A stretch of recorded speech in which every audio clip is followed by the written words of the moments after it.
सभी। सो देखो पेपर में अब बचे कुछ ही दिन, ठीक है। तो ये जो वीडियोस मैं बना रही हूँ ना, ये खासकर उन बच्चों के लिए जो है बिल्कुल ही आलसी, ठीक है, बिल्कुल जिनको कुछ नहीं पढ़ा जिन्होंने, और जिनका अब ऐसे टेंशन में सर पकड़ के बैठे कि भैया अब क्या करें, अब तो पेपर में इतने से ही दिन है, कैसे निकलेगा जेएनवी का पेपर, कैसे सपना पूरा होगा। डोंट वरी, कुछ ट्रिक्स हैं, कुछ टिप्स हैं, फॉलो कर लोगे तो बढ़िया तरीके से पेपर कर पाओगे। इतना गारंटी है कि अच्छे मार्क्स आ जाएंगे, ठीक है, एडमिशन लायक नंबर जरूर आएंगे।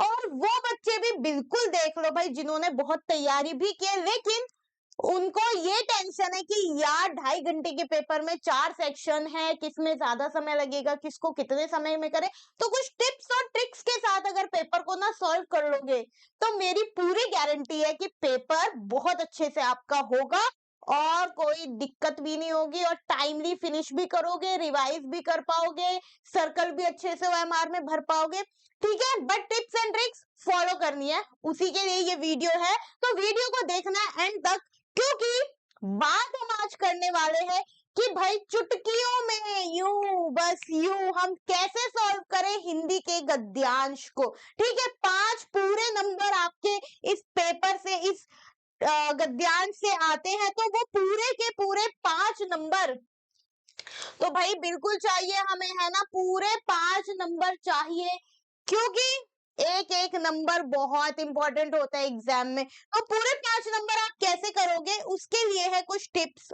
और कुछ ट्रिक्स, और हम करेंगे उन्हीं टिप्स और ट्रिक्स को फॉलो करके फिर गद्यांश को सॉल्व भी। तो टिके रहो वीडियो में। देखो भाई, बहुत सारे जो लोग हैं कहते होंगे कि ये पहले पूरा गद्यांश पढ़ो फिर क्वेश्चन पढ़ो। थोड़ा उल्टा करते हैं इस बार, है ना, थोड़ा अपोजिट चलते, पहले पढ़ लो क्वेश्चन, ठीक है। क्वेश्चन पढ़ लिए तो आपको ये पता लग जाएगा कि मेन मेन पूछा क्या है, और फिर पढ़ लो गद्यांश। पहले पढ़ लो प्रश्न, ठीक है, और फिर पढ़ लो क्या, गद्यांश। अब इससे क्या होगा, इससे ये होगा बच्चों कि आपको पता है कि किस सेक्शन से क्या क्वेश्चन पूछा गया है, आप देख चुके हो क्वेश्चन को, और जैसे ही आप गद्यांश पढ़ोगे ना, आप फट फट फट फट आंसर मार्क कर दोगे कि अच्छा ये भी क्वेश्चन था, ये भी क्वेश्चन था, ये भी क्वेश्चन था, ये भी क्वेश्चन था, है ना। यही होगा, बिल्कुल होगा, फॉलो करके देखना। फिर क्या करो, ठीक है, क्वेश्चन पढ़ लिया, अब गद्यांश पढ़ रहे हो तो गद्यांश पढ़ते पढ़ते अंडरलाइन कर लो। जो आपको लग रहा है कि अच्छा यहाँ से क्वेश्चन पूछा था, उस लाइन को अंडरलाइन कर लो, ठीक है, ये इंपॉर्टेंट चीज है, उस चीज को अंडरलाइन कर लो, ठीक है। तो जो जो आपको महत्वपूर्ण बिंदु लगते हैं उन्हें आप अंडरलाइन कीजिए, ताकि आप भूलो ना। और जैसे अंडरलाइन हो जाए फिर देखिए, अच्छा है, पहला क्वेश्चन ये रहा आंसर, ठीक, दूसरा क्वेश्चन ये रहा आंसर, क्योंकि आप अंडरलाइन भी कर चुके हो, आप गद्यांश भी पढ़ चुके, तो अब आपको पता है, बढ़िया तरीके से पता है कि अच्छा ये आंसर यहाँ छुपा हुआ है, कोई इधर उधर ढूंढने की जाने की जरूरत है ही नहीं। उत्तर हमेशा गद्यांश से ही दे, अपनी तरफ से नहीं देना है। बहुत बच्चे क्या करते हैं कि अच्छा ये क्वेश्चन, ये तो मैंने फलाने सब्जेक्ट में पढ़ा था, यही आंसर है इसका। अब हो सकता है कि गद्यांश में उसका कुछ और आंसर हो, वो गद्यांश सिर्फ रेफरेंस के लिए उस टॉपिक को उठा रहा हो, बट मीनिंग उस पूरे गद्यांश का कुछ और हो। तो ये गलती बिल्कुल भी नहीं करनी है कि आपको लग रहा है कि ये टॉपिक सुना हुआ है, ये क्वेश्चन देखा हुआ है, ये आंसर मुझे आता है, और वही आप उठा के फिर वहां पे कर दो, है ना। पूरा गद्यांश अच्छे से पढ़ना है, क्वेश्चन पहले पढ़ने हैं, गद्यांश से ही वो आंसर्स आपके होने चाहिए, उसके बाहर से नहीं होने चाहिए। जो आपके ऑप्शंस है वो आपको कंफ्यूज करने की कोशिश भी करेंगे, बट कंफ्यूज नहीं होना है, क्योंकि बढ़िया से प्रैक्टिस करनी है हम लोगों को। तो चलो अब फटाफट से एक गद्यांश भी लाई हूं, ताकि हम इन टिप्स और ट्रिक्स को अच्छे से फॉलो करते हुए चले आगे, है ना। देखते हैं कि ये काम भी करती है कि नहीं। तो देखो भाई, पहले क्या बोला, क्वेश्चन पढ़ लो। भारत की कितनी जनसंख्या कृषि पर निर्भर है, ठीक है। दूसरा क्वेश्चन, भारत में हरित क्रांति का जनक किसे माना जाता है, ठीक है। हरित क्रांति के प्रमुख केंद्र से राज्य कौन से राज्य हैं, ओके। भारतीय कृषि की प्रमुख समस्याएं क्या है? सरकार ने किसानों के लिए कौन सी योजना शुरू की है? ये आपके क्वेश्चन है। आप एक बार बढ़िया से गद्यांश पढ़ते और अंडरलाइन करते हुए हम चलेंगे इसको। भारतीय कृषि हमारी अर्थव्यवस्था की रीढ़ है। देश की लगभग 60% जनसंख्या अप्रत्याशित रूप से कृषि पर निर्भर है। भारत विश्व में गेहूं, चावल, गन्ना, कपास, दालें, मसालों में प्रमुख उत्पादक है। हरित क्रांति के बाद भारत खाद्यान्न उत्पादन में आत्मनिर्भर बन गया। डॉक्टर एम एस स्वामीनाथन को भारत के लिए हरित क्रांति का जनक माना जाता है।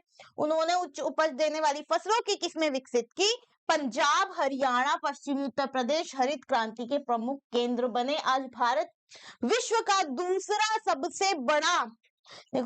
सबसे बड़ा खाद्यान्न उत्पादक देश है। परंतु भारतीय कृषि अनेक चुनौतियों का सामना कर रही है, जैसे छोटी जोतें, सिंचाई की कमी, पुरानी तकनीक, मौसम पर निर्भरता, बाजार की अनिश्चितता। ये कुछ समस्याएं हैं। किसानों को उचित मूल्य नहीं मिल पाता है, बिचौलिए अधिक लाभ कमा लेते हैं। सरकार ने किसान के क्रेडिट कार्ड,